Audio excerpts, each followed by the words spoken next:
मगध साम्राज्य के उत्कर्ष के प्रथम चरण। किन किन परिस्थितियों में मगध साम्राज्य का उत्कर्ष हुआ और मगध एक जनपद से महाजनपद से साम्राज्य में परिवर्तित हो गया। ईसा पूर्व 6ठी सदी से पूर्वी उत्तर प्रदेश और पश्चिमी बिहार में लोहे का व्यापक प्रयोग होने लगा, जिससे बड़े बड़े प्रादेशिक प्रदेश बने।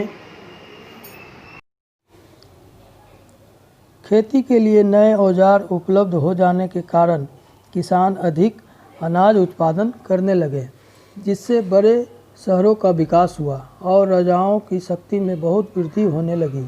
स्थानीय लोग जो कबीलों से संबंध रखते थे, अब जनपदों से जुड़ने लगे थे।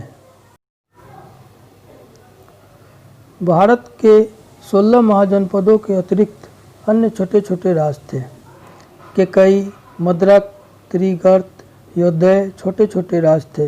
ये राज गांधार, कुरु और मत्स्य महाजनपदों के मध्य में अवस्थित थे। सिंधु, सीवी, अंबष्ट, सौवीर आदि राष्ट्र दक्षिण पश्चिम में अवस्थित थे। इस वक्त भारत में केंद्रीयकरण की भावना नहीं थी। भारत कई छोटे छोटे राज्यों में विभक्त था। उस समय 16 महाजनपदों की स्थिति ठीक नहीं थी। वे एक दूसरे को हड़पने में लगे रहते थे। ईसा पूर्व 6ठी शताब्दी में मगध के समकालीन राज्य अंग मगध के पड़ोसी थे। इनके मध्य हमेशा मुठभेड़ होती रहती थी। कभी अंग मगध पर कब्जा कर लेता था तो कभी मगध अंग पर कब्जा कर लेता था। इसी प्रकार काशी और कौशल महाजनपदों के मध्य बराबर संघर्ष होती रहती थी। ईसा पूर्व 6ठी शताब्दी में समस्त उत्तर भारत के राज्यों में आधिपत्य के लिए जो संघर्ष चल रही थी, उसमें मुख्य रूप से मगध, कौशल, अवंती और वत्स के राजा सक्रिय रूप से भाग ले रहे थे। ये सभी अपने अपने क्षेत्रों के विस्तार में संलग्न थे। इन लंबे संघर्ष के फलस्वरूप भारत के इतिहास का एक नया अध्याय शुरू हुआ, जिसे हम मगध साम्राज्य के उत्कर्ष के नाम से जानते हैं।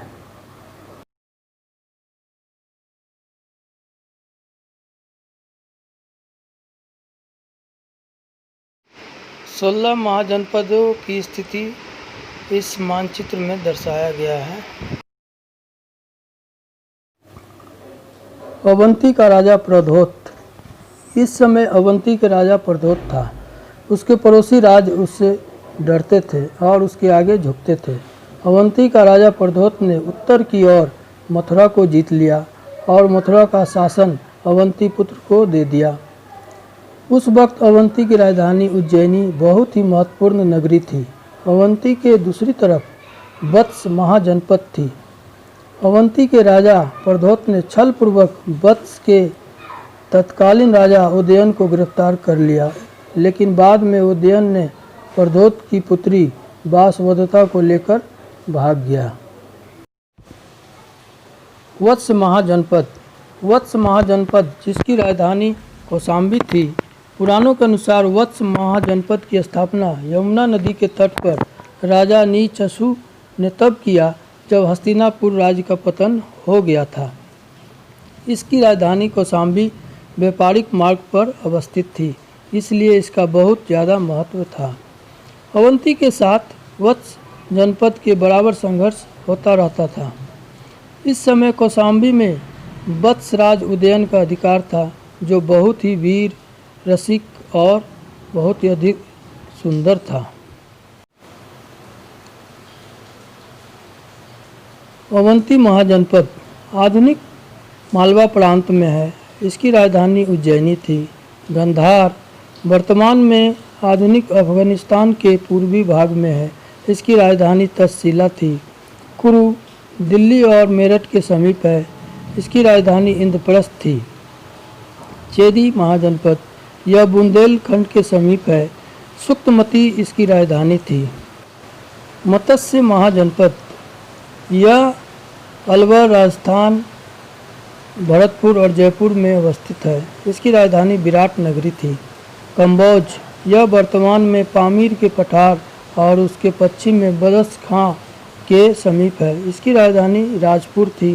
काशी इसकी राजधानी वाराणसी में थी, जो वरुणा और असी नदियों के संगम पर बसी हुई थी। कौशल महाजनपद। कौशल महाजनपद जिसकी राजधानी श्रावस्ती थी, यह जनपद उत्तर प्रदेश के मध्य में उत्तर की ओर स्थित थी। काशी के साथ कौशल जनपद राज्य का संघर्ष बराबर चलता रहता था। काशी के अस्तित्व का अंत करके कौशल के राजा कंस ने इसे अपने राज में मिला लिया। राजा कंस को पाली ग्रंथों में बरान सिंह कहा गया है। शाक्यों की राजधानी कपिलवस्तु इस वक्त इसी कौशल राज के अंतर्गत थी। कपिलवस्तु के निकट ही लुम्बिनी में महात्मा बुद्ध का जन्म 563 ईसा पूर्व में हुआ था।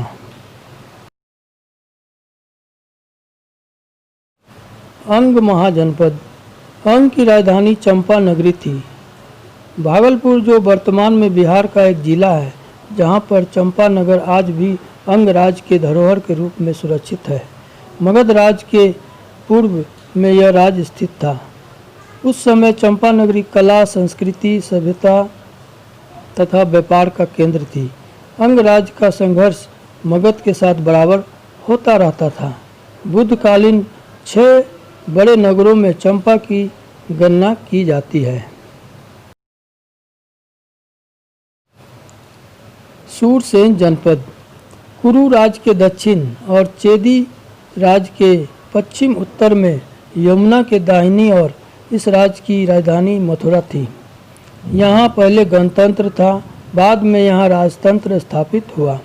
महाभारत में इस राज्य का उल्लेख किया गया है। मगध जनपद। मगध की राजधानी राजगृह अंग की राजधानी चंपा नगरी की जैसी ही एक महत्वपूर्ण नगरी थी। राजगृह अपने वैभव के लिए प्रसिद्ध था। पुराणों से ज्ञात होता है कि प्राग ऐतिहासिक काल में चेदी राज वसु के पुत्र बृहद्रथ ने गिरिवर्ज को राजधानी बनाकर मगध में अपना एक स्वतंत्र राज स्थापित किया था।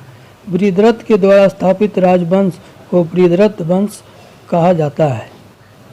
इस वंश का सबसे प्रतापी शासक जरासंध था, जो बृहद्रथ का पुत्र था। जरासंध जो मगध का राजा था। जरासंध अत्यंत पराक्रमी एवं साम्राज्यवादी प्रवृत्ति का शासक था। जरासंध के नाम का जन्म सूत्र भी जरा से छुपा हुआ है। वह जन्म के समय 2 टुकड़ों में विभक्त था। जरा नाम की राक्षसी ने उसे जोड़ा था, इसलिए उसका नाम जरासंध पड़ा।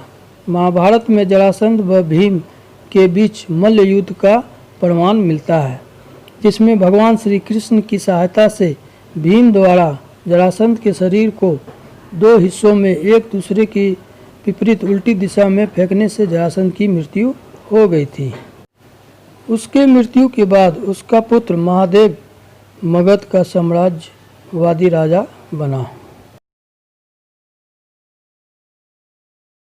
बृहद्रथ वंश का अंत। हरिवंश पुराण से ज्ञात होता है कि उसने काशी, कौशल, चेदी, मालवा, विदेह, अंग, कलिंग, पांड्य, सौवीर, मद्र, कश्मीर और गंधार के राजाओं को परास्त किया। इसी कारण पुराणों में जरासंध को महाबाहु, महाबली और देवेंद्र के समान तेज कहा गया है। बृहद्रथ वंश का अंतिम शासक रिपुंजय था, जिसकी हत्या उसके मंत्री पुलिक ने कर दी तथा अपने पुत्र बालक को मगध का शासक नियुक्त किया। इस प्रकार बृहद्रथ वंश का पतन हो गया। कुछ समय बाद महीय नामक एक सामंत ने बालक की हत्या करके अपने पुत्र बिंबिसार को मगध की राजगद्दी पर बैठाया। नेक्स्ट चैप्टर में मगध के हर्यक वंश के विषय में अध्ययन किया जाएगा।